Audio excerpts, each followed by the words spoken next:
Morti e infortuni sul lavoro, l'ennesima tragedia riaccende il dibattito su come si debba intervenire per fermare questa strage. La CGIL ha organizzato per martedì prossimo un presidio in Consiglio regionale per chiedere a tutti i partiti un cambio radicale delle politiche a tutela dei lavoratori. Servono risorse immediate, servono assunzioni immediate, serve decidere da che parte stare, se dalla parte della vita, della tutela dei lavoratori, della loro salute, delle lavoratrici o se dalla parte del profitto. Per questo martedì saremo in Consiglio regionale per chiedere a tutte le forze politiche di dare un messaggio chiaro un messaggio a tutti i lavoratori, che la priorità per la politica, per le istituzioni regionali è la vita di chi lavora, non il profitto che in questa regione sta producendo continuamente infortuni, 12.000 solo lo scorso anno. Un paio di giorni fa la Giunta regionale ha approvato il piano strategico per la tutela della salute e della sicurezza sul lavoro con 9 aree specifiche di intervento finanziate con oltre 16 milioni di euro. La volontà di continuare ad esserci, ovviamente ogni incidente sul lavoro ha una storia a sé, quindi non possiamo generalizzare,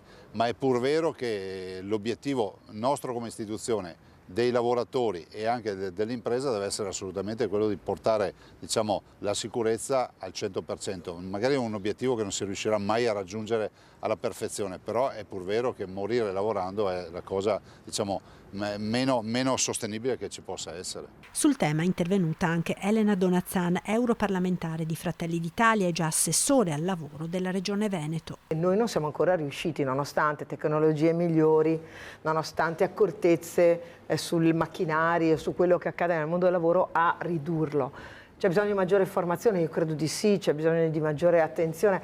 Tante volte ho cercato di favorire anche finanziando questi momenti di condivisione con i lavoratori, perché poi il minimo della distrazione, il non accorgimento, il dire vabbè ma va bene così, è sempre andata così, no, perché poi accade un fatto come questo ed è inaccettabile. Ecco, quindi accanto al dolore c'è la responsabilità di agire e io penso che non sia con ulteriori norme, ma sia con più formazione per tutti.